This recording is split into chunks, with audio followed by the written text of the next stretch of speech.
Hello, everybody. I am Daniel. I'm the founder of Startup CPG. If you're watching us on YouTube, make sure to hit subscribe. This is where all of our recordings go. I am very excited about this particular webinar because when I ran a brand, really, I just identified as a sales guy through and through. I love sales, having good sales materials, that one email you can send that just hits, the right data slide and that hits. I love bringing stacks of sell sheets to a trade show and seeing them disappear, especially when they actually email you about them because they like the sell sheet. I also have experienced firsthand the difficulty around a lot of it, like trying to keep things organized, working with a broker and them having outdated sales materials and all the problems that come from that. I used to work for a company that partnered with another company and they had their own sales force and no one knew where anything was. And we would change SKUs, sizes, and price points. Nobody knew what was up. In our Slack, one of the most common questions is, for new brands, hey, what should I have on my sales sheet? What's the best way to compose an email that can go to a buyer that's really going to hit and not piss them off because it's too long and there's too much stuff going on? Really excited to introduce Justin and the team here. They are going to take us through a bunch of really cool info to help all of you brands understand the 101 on sales materials. So definitely throw fun stuff in the chat and questions as we go along. Justin, I'm going to pass it over to you. Awesome. Great. Thanks, Daniel. Thank you, Startup CPG. That was an incredible intro. Thank you, everybody on the call. I know a lot of emerging brands are out there. This time is valued. So thank you for giving us an hour of your time. We're going to give you a lot of value within that hour. The title of the presentation today and the webinar is Sales Materials 101, What Every Brand Should Have Prepared. My name is Justin Urso. I'm the founder of a company called Triive. We're based out of Northwest Arkansas. So we are retail every day, all year. We've been living this for a long time. Excited to be here with you all today. We've got a few special guests, which I'll introduce in just a second. A little bit about my background and why I'm here talking about something I'm passionate about. I got my start working in CPG as an analyst. So I started out as Tyson Foods as an analyst, as an intern. Then I went to Wilson Sporting Goods at their corporate headquarters as a retail analyst. And then I had this amazing opportunity to join the Marison company, which rebranded years later called Whole Earth Brands.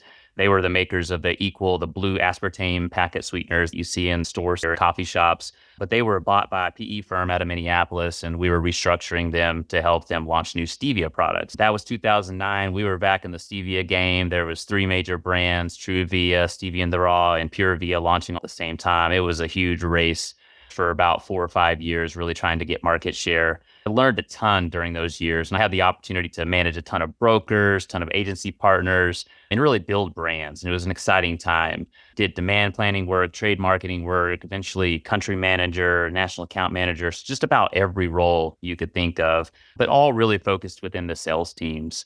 Eventually made my way back to Northwest Arkansas after being in headquarters in Chicago. I started a company called Scose, which was really focused on engaging consumers and brands out of store.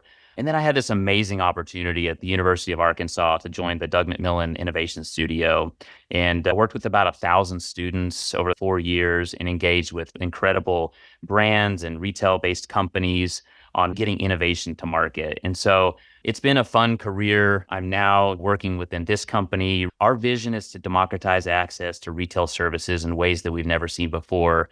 Today, we want to give you some value and understand, how can we make your job easier as a founder and make going to market a lot easier for you as well. At the end of the day, I'm a husband, I'm a dad, I'm a basketball coach, a basketball super fan. I feel like I'm just a chauffeur sometimes, probably like a lot of you all out there. I love to be outdoors, and those values fit into our company every single day. And I hope that everybody has the chance to make sure that you're loving what you do in both your professional and your home life. So again, thank you so much for having me here today.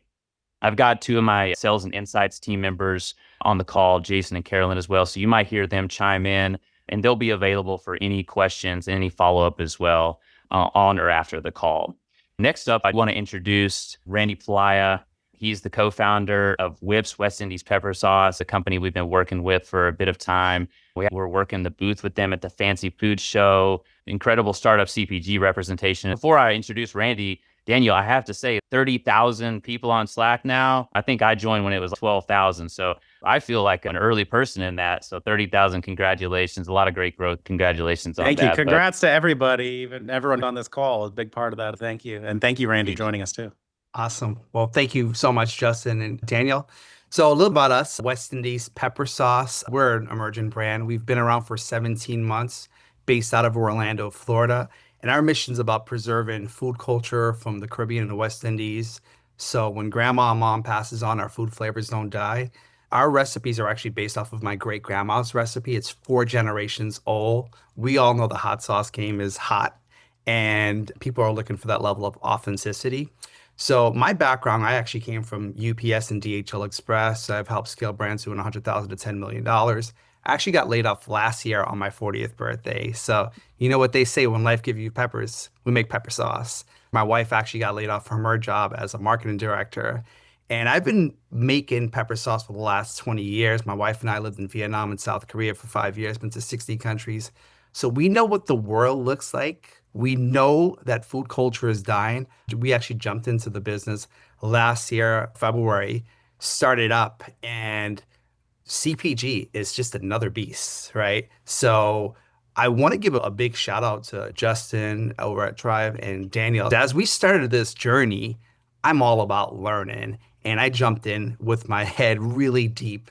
We do a lot of farmers market around Central Florida. We do about 20 to 25 markets. We were at the Startup CPG. We actually went to the Summer Fancy Food Show this year in New York in the debut section. And Startup CPG, you guys have been incredible. We are going to be on a TV show called The Hot Ones Caribbean Edition Season 4 with our pepper sauce. And we just landed a natural retailer across the state of Florida. Thank you for having me here. Of course, thanks for being here, Randy. Randy will be able to jump in a little bit and share some of the background, some of the things that we'll talk about today. So appreciate the introduction there. So let's go ahead and get started. Just a little bit about our mission here. We're working with retail sales teams every day. We're trying to make things more cost affordable for people, make it easier to go to market. And I just want to share these values because these values are consistent with how we work with people. Calm, not chaos. This industry is chaotic every day, right? But we want to bring a sense of calm to that. We want to bring an increased level of communication because we believe that a lot of the opportunities come from being organized, open communication, and not being in silos. We are very innovation driven. We know that retailers are looking for new emerging products. How can we get innovation to market faster? How can we make sure it's ready for market? And at the end of the day, we are shopper obsessed. If we're not producing something of value that somebody wants to buy, whether it's online or in the store, then we don't have customers. We have to make sure we're serving their needs. Today's all going to be about those things. We're here to serve you. My hat's off to you all because I am a founder. Like many of you, I've put my entire life savings into building a business. So I empathize with so many of you out there because I know what it's like to be on the ground floor doing exactly what you're doing. And you all are entering this game at a time where it's the most complex it has ever been. There are 30,000 new products entering the market every single year. It's never been more complex than it is today. Feel free to jump in the chat and lay out some of the challenges that you are facing right now. That could be like getting someone to respond to you. That could be dealing with retailer needs, but a lot of the things that we assess are some of the changing trends in the marketplace. What do you do with tariffs? What do you do with standards? What do you do with retailer needs? There's a lot of different channels we're going through. There's a ton more data today that we have to manage. But at the end of the day, it's really about understanding consumers' needs. What are we providing to them of value? Feel free to put in some information in the chat about some of the big challenges that you're facing, maybe throughout the presentation. Daniel, you can cue me or the team, and we can answer some of those things if we don't get to it within the components of the presentation. So as Daniel mentioned, he highlighted a few things we're going to talk about today. The first thing I like to talk about is simplifying communication.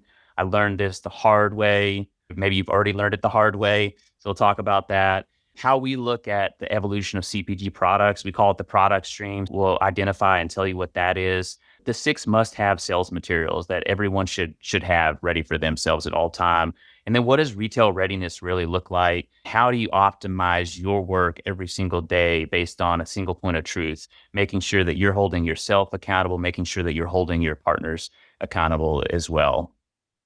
I've learned this the hard way. When I got started in my career working at Wilson Sporting Goods, I sent a couple of emails to a buyer one time, and it looked a lot like this. It was, I felt the need to tell them my whole life story. We've all got into this trap, sending an email like this. This is Mike at Buttercup Coffee. He's sending Amy, a buyer at a retailer. He just got back from Costa Rica. He's telling her how excited he was from that trip, about all the products he's got, all the buzz happening from it. He really wants to find some time to get on the calendar and find time that works for them. This is an exciting time. You really, as a founder, you don't want to leave anything out. You want to have your emotion in this. But let me tell you a story. Recently, I was meeting with a major retailer and a buyer at this retailer, and the person said, Justin, I received thousands of emails from suppliers. In one email, I'm receiving a notification about a $50 million tariff impact. And the next email is talking about Margie's birthday lunch downstairs where they have free cupcakes. Okay.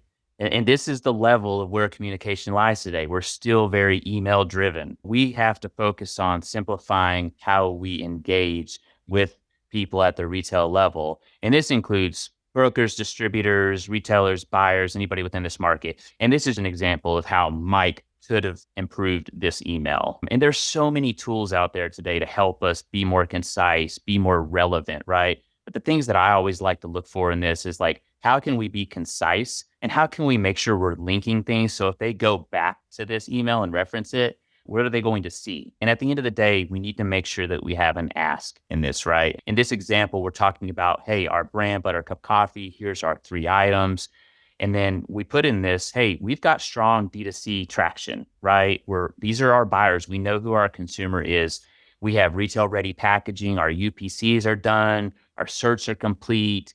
Hey, we've even thought about capacity. Like if you give us 1,000 stores or 500 stores, we can meet those production needs. Here are our price points. This is how it's going to live at your store and on shelf, right? And at the end of the day, we'd love to schedule this line review and share our products with you, right? So this is simple, concise, to the point, and make sure that we're getting in front of them with the right ask. I really like this one because I hear it all the time from the people I respect most, sales pros, about just, like bullet points, simple, easy for them to scan. And I also like the idea of putting in an image of your product, but in line in the email, not as an attachment, because people don't really love clicking attachments, but like at the bottom, like, boom, you know what this is now. Great idea. I mean, the image, just draw more attention to that. So kind of leaning into what we call the CPG product streams. This is a wordy slide, obviously, but what I want to describe is how we look at this is upstream, midstream, and downstream. A lot of times as early founders, what we're really focused on is this upstream area where we're working on identifying a problem, developing a solution, right? We've done some research and development. Maybe we're doing some testing. We've built something in our kitchen or in our garage. We're testing with friends and family, going to farmers markets to try to sell it. And we've also thought about branding. Branding's always fun to think about. It's like you're putting your idea on something that's visual and it makes it feel so real. But my argument to a lot of this industry is that this is where so many early brands get caught up just focusing on these key things. What ends up happening long term is that if you're not focused on some of the midstream and downstream areas, you will run into problems downstream. And I'll imagine, and go ahead and put it in the comments, thumbs up or some type of comment. I bet you've been sold to by 1,000 companies that are all solving downstream problems. What I mean by downstream problems is cost recovery. You've probably heard of cost recovery. Cost recovery is a downstream problem that exists typically from things that happen upstream. It's like not setting up your item properly, not setting up your UPCs properly, not having your package properly done. As an emerging brand, you can receive lots of cost impacts, losses downstream if you're not thinking about some of these things up front. The way we like to look at it is we want to provide the ability and think through a lot of things upstream. When you're starting out, let's think about UPC. So that's something we'll talk today about. Let's think about that direct-to-consumer model a lot further. Let's think about pricing. Let's really understand pricing. Let's understand margin. A lot of people get margin and markup mixed up, right? We'll talk about margin and really understand what that is. Let's talk about our distribution strategy. Are we prepared for that? If we're an East Coast company, how do we get to the West Coast? How do we get to the Midwest, right? I highlighted this one here. This is one that's important to me. I was an analyst, a forecaster for a long time. I can't underestimate the importance of forecasting. I get emails from emerging brands all the time. They're wanting to work together on certain areas. And then when I go to their website, they're always out of stock of product. And you might think that this is a good problem to have. And maybe you went viral and now you can't keep up with production. But if you're missing out on all those sales and a retailer sees that, those are lost opportunities, right? So being prepared for that moment is really important. I urge you to really bring that forward. And that's another thing that we're going to provide some resources today for. The last thing here is, are you really built for scale? Everybody wants to get that buyer meeting where it's going to be a great opportunity. And they get that email that says, hey, we want to put you in all these stores. Are you ready for that moment? Be prepared for those moments. So my urge and call out here is really think about these things more upstream. Don't let it delay too long down the line as you continue to grow and you have to react to these problems further down the line. Congratulations, you're here. You've made this moment. You've invested your life savings into these brands, into these products. You've gotten your friends and families involved. You've gotten people telling you how amazing these are. So let's not make light of it. Let's take it seriously, because if we're not doing them, this is what happens when we have poor relationship management, retail relationship management. We end up with lost sales opportunities, stock outs. As I mentioned, the cost recovery side, that's from expensive chargebacks. Retailers are going to hit you with chargebacks if you're not if your case packs are not done properly, if your UPCs are not correct. And then at the end of the day, you spend so much time trying to get on shelf at these stores, you're at the risk of being discontinued. I look at it like this and say 80% of success in retail is about execution. 20%, all the work that you're doing up front, all the hustling, all the engagement, all the social media, all the shows, all that stuff, that's incredible. You've got to do all that. That's your entry point. But the rest of the success really comes from the execution. That's what I want to emphasize before we get into the meat and the rest of this presentation. So, show of hands or thumbs, who's been in this environment? We're all living this, right? This is what everybody's life looks like. We're living in an age of artificial intelligence. Every tool exists out there. We're all using every single tool. Retailers are feeling this pain too. All the partners are feeling this pain as well. When I talked about simplifying communication, our jobs as suppliers and brands, we need to make merchants and buyers' lives simple. When we communicate with them, when we engage with them, we want to make them think it's so easy to work with us, right? We don't want them to put any work on them. Like I said, they're receiving 1,000 emails. How can we make their life so simple that they're like, yeah, man, that brand Buttercup Coffee, they're easy. I don't have to worry about them. They're going to be in stock. They're going to have their pricing fixed and up to date. They're going to manage everything perfectly. I don't have to worry about them, right? If you can simplify the way you work, if you can optimize the way you work and be more efficient, that's going to create successful moments for you in the retail world as well. I always love we put some eight words up here that, I think are underestimated sometimes. We probably could have just showed you a lot of different things to get in here and say, like, this is how you do it at retail. But these are words that are underestimated in this industry. One of the first ones, and I'll have some of our sales and insights team jump in here as well to give you some input. But one of our first ones up here, and we'll actually show you a spreadsheet through this as well, is units per store per week. And this is units per store and dollars per store per week. These are velocity tracking metrics. This is how retailers typically look at the success of a product on shelf. As a founder and a salesperson, it's important to understand what every retailer in the category you're selling in is looking at as a KPI, as a metric to success. I'll give you an example. When I worked in the sweetener industry, our metric for selling a roughly $6 box of sweetener at Walmart was 6 units per store per week. At Sam's Club, that was $250 per club per week. At Costco, it was $600 per club per week, right? Now, some categories, some retailers, they have different metrics. Walmart's high velocity. So a more independent retailer could be like 1 unit per store per week. It could be $1 per store per week. Some people say, well, Justin, I don't know how to find this information out. I say, just go to the store, talk to the manager there, or call the store and ask them if you can't get a hold of a buyer. There's different ways to find this information out. Some of the retailers that I'll highlight have an endless amount of information available, and many people start in retailers that don't have an endless amount of information available. But I encourage you, just try to figure out like a little bit more information to find as much detail as possible. So that's unit per store per week and dollars per store per week. Carolyn is going to talk to us about contribution and what that looks like. Yeah, contribution is sometimes how buyers will evaluate versus having an item that has high velocity in a lower retail or an item that's a higher retail in lower turning. So sometimes those are all working together and you just don't know which one is going to be the winner at the end of the mod cycle or the end of the category review. A lot of buyers use contribution, which is sometimes calculated as units per store per week plus dollars per store per week. Really take your time once you are in that review with your buyer to figure out exactly how they're evaluating the mod. This is just a common one that is in addition to regular velocity. Great. Thanks, Carolyn. Jason is going to talk to us. He's a former category manager, category advisor for a number of years and lead us into space to sales. Yeah, so everybody knows how valuable shelf space is, and big retailers. I mean, you're funding for every inch of space.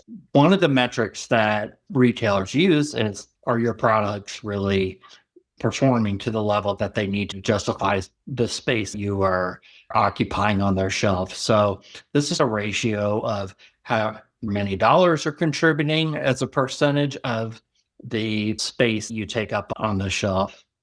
You may not always know how much space you're taking up, but it is important to know that this is really how a retailer is evaluating their assortment and how they lay out space every year when they do their line reviews. And I think the important thing there on the space to sales is when you're developing your product or when you're looking at jar options or packaging options, it's really important to think about, like, is this the most cost efficient use of the packaging, right? How is this going to be merchandised on shelf? How is it what's your display, your billboard going to look like on shelf? These are important things to think about before you go to market, because this is the journey that you're on. And if you have to change all those labels and packaging later on, that's going to cost you a lot of money.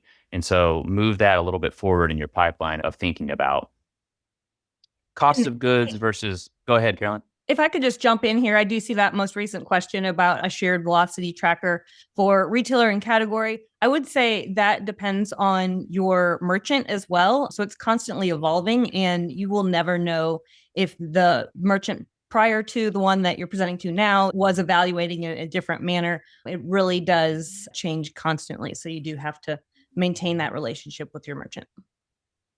There are ways to back into some of this data. It can cost a little bit of money. Sometimes you can get Nielsen data and then understand the ACV, the distribution with the stores, and kind of back into dollars per clip per week, units per store per week per item. Again, some of these things can be hard to come by. You might just have to draw assumptions. But generally speaking, if you're moving through a case pack every 2 weeks or so of your products in stores, that's going to be pretty good sales. These stores are not looking to carry months of inventory in their stores, right? That's something to keep in mind. In terms of cost of goods, a lot of people get this confused, cost of goods sold versus wholesale cost. Wholesale cost is what you're selling to the retailer. You should not be sharing necessarily your cost of goods sold to the retailer, okay? That's not something you normally share, okay? So just be mindful of that when you're putting that information into a form to send out. Your wholesale cost is what you're selling your product to them. In terms of margin, people get margin and markup confused all the time, okay? And margin is basically what the retailer, they're looking to make, okay? The percentage of profit they're looking to make based on the selling costs of what they're buying it from you versus what they're retailing at. So the calculation, we've got a margin calculator on the next slide that we'll share with you, and Jason will go into some detail about. But one thing I want to say about margin versus markup is, generally speaking, if you look at the different classes of retail stores, right? So mass, they're looking around 26 to 35% margin for particular products. Discount is going to be looking at 50% plus margin on products. Club is going to be anywhere from 15 to 20% margin on products. Grocery is around 40%. on margin on products. And those are for branded products. If you're doing contract manufacturing with private label, it's obviously going to be a lot more, but retail branded products are going to be in that range. That's a general rule of thumb that you can get into and understand with margin. And so it's just important to know what margin and markup is, because you don't want to go into a retailer saying, oh, we're going to give you a 60% markup when that's actually a 35% margin, which could be good or bad depending on the retailer, but just understand the terminology there. And then in-stock percentages, just in stock in general. A quick story there. When I came to Maricent years ago, our in-stocks were roughly 50% at retailers. This is terrible. I mean, general rule of thumb with Walmart is you need to be 95 to 98 or above. And so if you can't service the retailers with your product, you're risking discontinuation, right? And that's everything that you've put into it now could be potentially gone. Also, at the end of the day, with the in-stocks, it really creates problems with your production facilities, your co-packers. If you're having issues with that and you can't forecast properly, you're going to have in-stock issues and you're going to lose a lot of sales from that. Just make sure your product's in stock. Of course, you don't want to over-forecast and have tons of inventory just sitting around. That's a cost to you as well. Really keep a track on that and optimize for that. And then successful in-stock and keeping products in stock really is delivered from forecast accuracy. And that's a measurement that a lot of retailers use when you start working with them, is if you can deliver products on time and in full. So this next slide we have here is the margin calculation. I believe this is one that we're going to send out afterwards, right, Jason?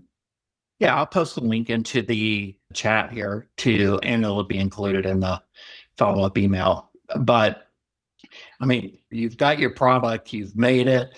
Now it's like, how do you ensure that you're going to make money when you start selling it to retailers? And pricing is kind of an art and a science. So we've got it's this very simple calculator. It can get way more complicated than this. But at the very base level, on the left-hand side of the screen, you see that this is a way to calculate based on what your COGS are, and will determine what your margin is. The other is you're going to set your margin first and then kind of work backwards. But this is just something that you can play around with. I'm going to put that link up into the chat here in a few minutes. You just put your cost of goods sold, what you want to make for yourself as a margin. Then you take into consideration things like your broker fees, if you're using one. If you're using your co-packer, what is their fee? If you're using a distributor, what is their fee? And then the retailer, what is their margin? So everybody's trying to take a bite out of what you made. What do I think I can sell my product for? And then this will help you determine what the margin should be. If you have any questions on this, I'm happy to help you work through this. We'll post this up into the chat here in a few minutes. Great. Thanks, Jason.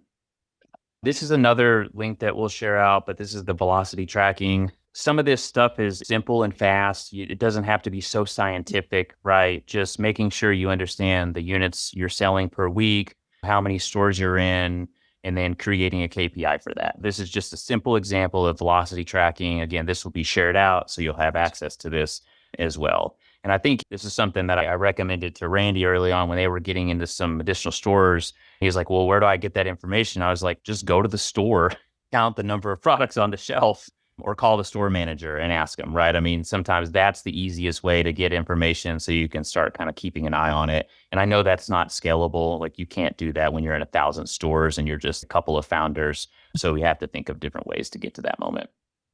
So next up, let's talk about UPCs and GTINs. And Carolyn's going to take us through that. Sure. UPCs, everyone should be familiar with this one. You can get a great resource from the gs1us.org website. It will basically walk you through everything. Here we have an image of a basic UPC. The first 6 digits are a company prefix, and the next 5 are rotating. The first 6 should be the same for you for most of your items if you're setting them all up at the same time. The product number is the next 5, and the check digit is the last number. Let's go ahead and go to, unless you have something else to say there, Justin, let's go to GTINs. Perfect. Okay, so a UPC is a kind of GTIN. So a lot of people get these two confused. A GTIN is a 14-digit number, stands for Global Trade Item Number. A lot of times when people are referring to GTINs, they might be referring to what is needing to be assigned for your pack, for your inner, case, and pallet. So we have an example to the right, and it is an example of a simple hierarchy that will need to be set up at each level. You'll need a different GTIN for each level. You will need to know your number of items in each inner, number of inners in each case, number of cases in each pallet. So when you're doing this, it is a great idea to sign off with your retailers or your channel of retailers to figure out their best configuration, because the work that you would have to do to undo that would be getting new GTINs if you ever had to change the quantities inside. So it's a good idea to talk to your retailers about their preferred shipping optimization. Great. Thank you, Carolyn. Daniel, I haven't been monitoring the chat. So any glaring questions that you think we should address right now? I'd say let's keep rolling. I know there are a lot of questions coming in. I'm sorry, we have a couple hundred people on this, so we won't get to all of the specific ones. What I'll suggest is to follow up with the Triive team. And just, since we're on that topic, I'm just going to drop their website and Justin's email too. I'd say maybe hit them up. So triive.co, or you can email Justin at triive.co. We're going to hear a little bit more about what they do on this front also in a little bit that I think you guys will be interested in. Awesome. Thanks, Daniel. We'll just continue to power through here. Product images. Again, this is sometimes an afterthought for a lot of emerging brands. You've created your brand, you've created your product, but you've really not taken the time to get good images, to get your ingredient labels done, your nutrition facts. These are best in class product images. This is an example of a new Walmart product that launched recently. So front of product, back of product, a lifestyle shot, right? Nutrition label, ingredient list, maybe instructions, visual item, size reference, and your logo. Just all things that if you're going D2C or through omnichannel online, make sure you have these. This is going to be something that, especially at mass retailers, they have this thing called the content quality score. So they're wanting to make sure that you hit this level. It's considered 95% above. This is going to be one of the metrics that you'll be facing long term. So just have that done early on so you're not having to face those issues later on down the line. Okay, let's talk about sell sheets. I got Randy here. I just want to preface this. The first sell sheet they ever sent me was a 8-page presentation, I think. So, and I don't know, Randy, tell us what you learned on this. Absolutely. Thank you very much. So we're getting ready for our first trade show, Summer Fancy Food Show in New York. And of course, we are getting prepared for pre-event promotions, event prep, and post follow-up. We thought we were ready. We actually had a sell sheet and we got some time on the calendar and we were able to condense that into a 2-page sell sheet. That was really important for us. We are all going to trade shows and we want to make the most of it. We actually got on stage for the Hot Ones panel session. I got on stage with Chris and Noah and we had a lot of buzz coming out of there. I'm very happy that we were buttoned up because of meeting with Triive. You really helped us focus on having those conversations with customers. My point would be you have one opportunity to make a first impression, make it count, get organized.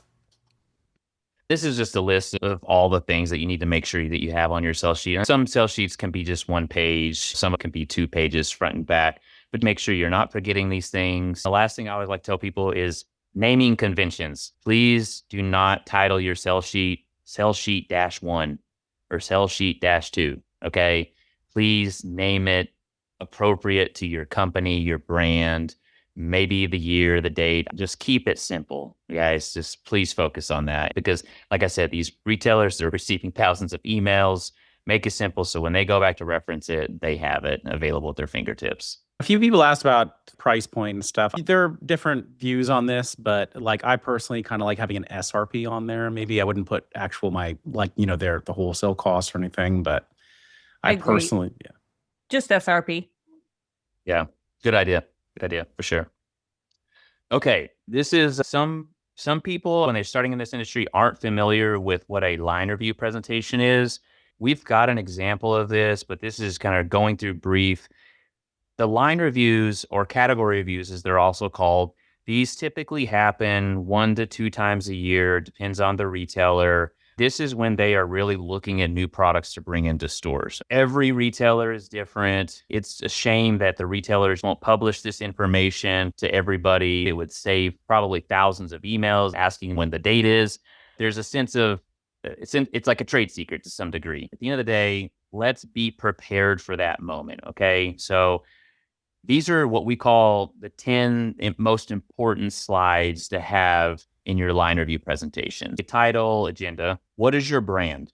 What is your understanding of the category? Where is your company at? What are your featured items? And then if you have any additional items that you might want to show, a lot of times you have to be very focused when you meet with a retailer. You don't want to you're not trying to go in and show them 50 items, right? Because they're not going to accept all 50 items. You need to understand what they're willing to accept on shelves. And it's not like a garage sale. We're just trying to be focused on what we think the best item or the best couple of items is.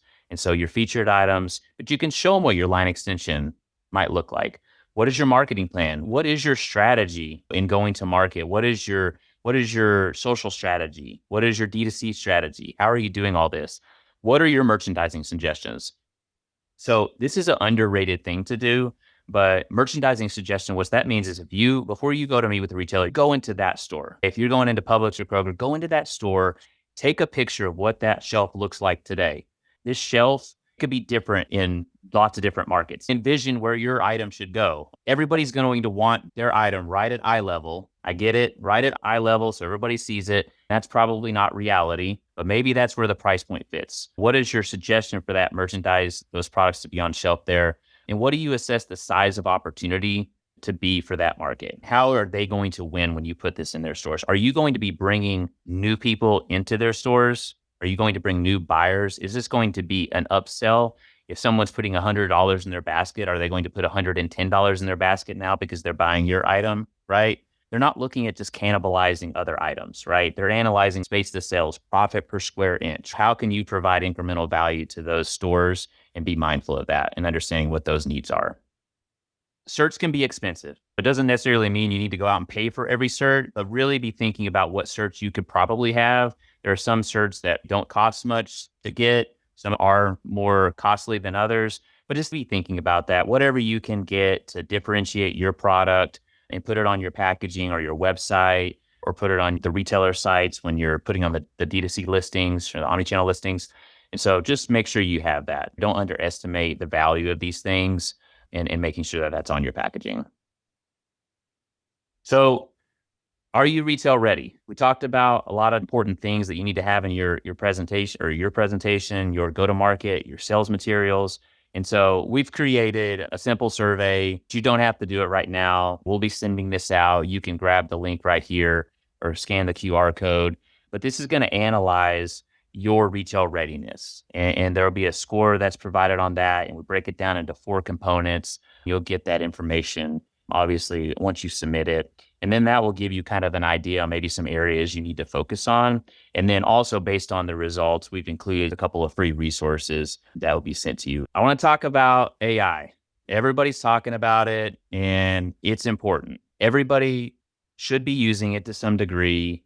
It's incredibly beneficial for content creation and copywriting, doing market insights and research, forecasting, gathering feedback. It's really important. The limitations of AI, though, are based on the inputs. So there's an old adage, garbage in, garbage out. If there's not good inputs going into the engine, then it's going to be limited in terms of the output. It's only going to get you so far. We're trying to solve a lot of that in Triive, and we're really building a lot of our product around that because we want to create firewalling where this AI engine can work within different spaces and different retailers, but create a broad knowledge base that's specifically focused around retail. But I just want to emphasize that it's important to really be thinking it can really help you out, simplify the work you're doing and a lot of your strategy. I know, Randy, you guys used it recently for a demo plan that you're rolling out with a retailer, and you created some great output with that as well. Yeah, you're absolutely right. As we're getting ready to launch into this natural premium retailer in Florida, we were all over the place. We were able to leverage AI to help get us on a schedule for that. So yeah, well, here's Randy. They gave you a little introduction earlier, but I wanted to prompt this question for Randy. I know early on you've been approached by a lot of places as an emerging brand. One of the things you mentioned early on was like, we're just going to market, but all of these partners, they want $5,000 or $10,000 a month, just to work. That's not affordable right now when we're trying to go to market. There's all these partners. And so I think, you were hit pretty quickly when you started launching. What were some of the biggest challenges you guys faced early on? Yeah, I think month two into business, we got hit up by a lot of big box retailers, and we were really overwhelmed. For us, we wanted to be really organized along the way, trying to figure out what do those line review calendars look like. Obviously, that one pager was super helpful for us. I just go back to our journey and our process as we lead into startup CPG and Drive. As we land this large natural retail opportunity, understanding production capacity, our margin pricing is going to be super important for us as we have success. So, I want to say thank you very much for just keeping us honest, Drive. Trying to help, trying to help. Okay, so as we get towards the end, couple of things that I love to share with people is, retail sales teams, they rely on relationships. For you all, it's most important for you to be selling, be focused on who you're engaging with, your customers, and these relationships. These are the most important thing for you. And these aren't going to go away. There's no magic bullet to get into retail stores, right? At the end of the day, we want to give you that time back. There's no single source of truth for a lot of this data. It's scattered everywhere. This is just really complicating a lot of the things we do when we're trying to go to market with our products. So we've developed this philosophy, which we call the Emerge framework. One of the things that we start off with is ethos and authenticity. What I love about Startup CPG is all of the brands. When I look at the introductions on the Slack channel, you guys are so authentic. These are your stories, your children, maybe they're your first child, maybe they're your fifth child, but it's your life. You guys are creating these from nothing. It's a 0 to 1 a lot of times. And I love seeing you all share that story online, share it on your social, and you're living and breathing in that. And that is important. That's part of that ethos. The second thing here is market insight. We really believe that you need to understand what the market looks like before you just decide to jump headfirst in it, because there could be things that you need to evaluate along the way. Emotional storytelling, readiness to scale, which we just talked about. Do you have the right ecosystem and community in place to go to market and scale? So what we've built with Triive is a system focused around calm, not chaos. The first relationship management platform built specifically for retail sales teams. Like I said, we're in Northwest Arkansas. Everything we do is retail. We are focused on this particular industry, creating ways for suppliers, brokers, and retailers to connect that they've never seen before. We're not going into a full demo of the product, but one of the first things that we focus on is market insights. We built this tool within our software that allows you to go in there and load URLs that could be listings that you have on Amazon or Walmart or Target or a number of retailers. And this is one we did for Purely Elizabeth.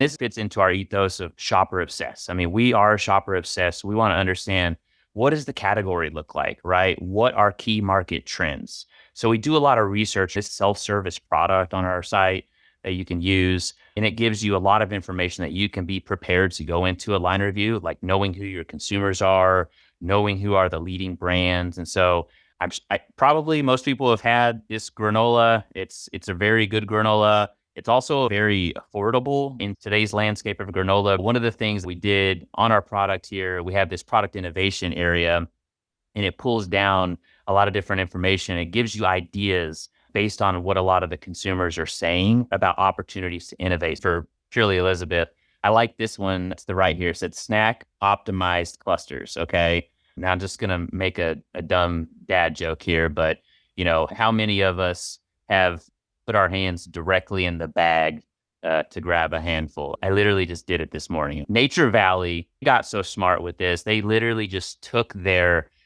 bars and broke them up and put them in a bag, right? I mean, that's what they're doing and selling that in mass retail. And so, but this was an interesting insight. I think there was an insight on dude wipes that women age 35 to 45 were giving those products as gag gifts.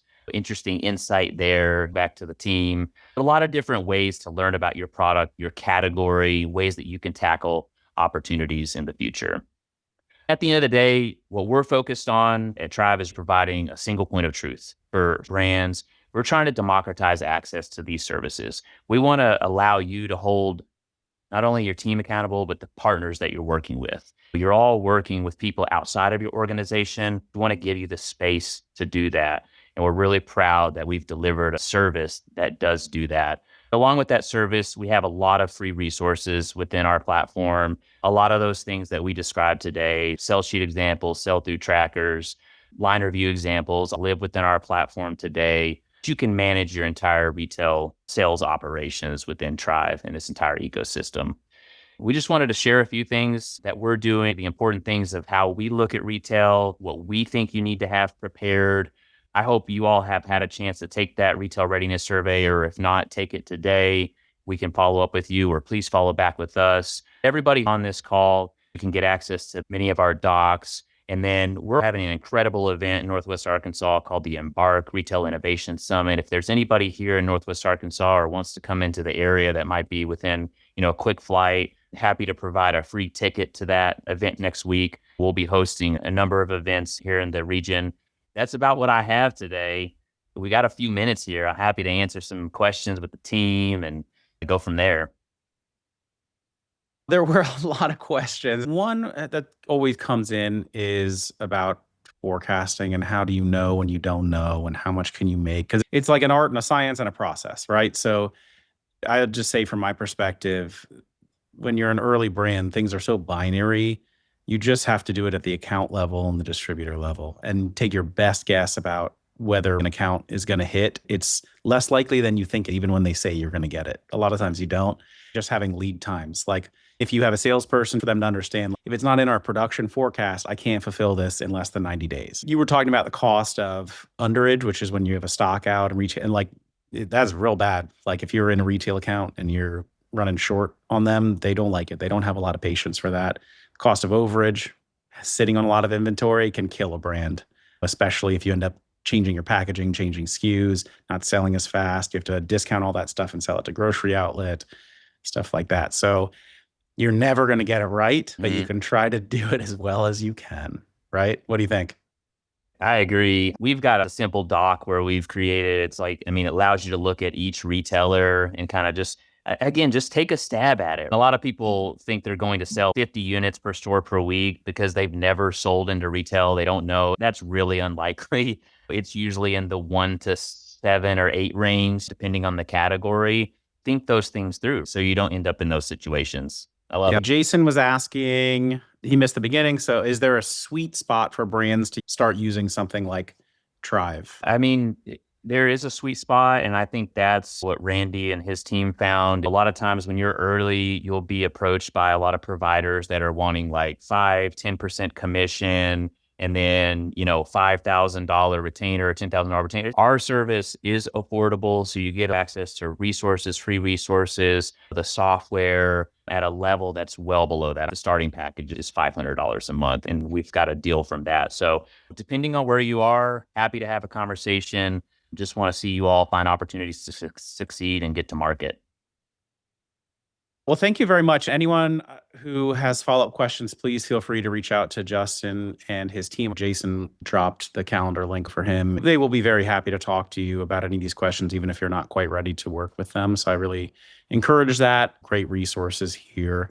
And for a lot of you guys getting started, I also just want to remind you that if you don't even know who all the chains are out there or how you could approach them, we have a really cool free resource. It lists every single retail chain in the country as well as what distributor they pull from. So you can start trying to consolidate your outreach and have good strategy upstream, like Justin mentioned. Like think about your channel strategy, who you should be reaching out to before you start having extra inventory for accounts you shouldn't be in and changing up all your stuff. I just want to thank Justin and Randy. Thank you so much for being here today, and everybody for all of these great questions. I'm sorry we couldn't get to all of them, but we had a couple hundred people.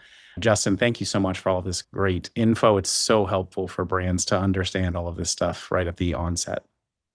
Thank you, Daniel. Good luck, everybody out there. Please reach out if we can be of support. Bye-bye, everybody. See you on the next one. Cheers.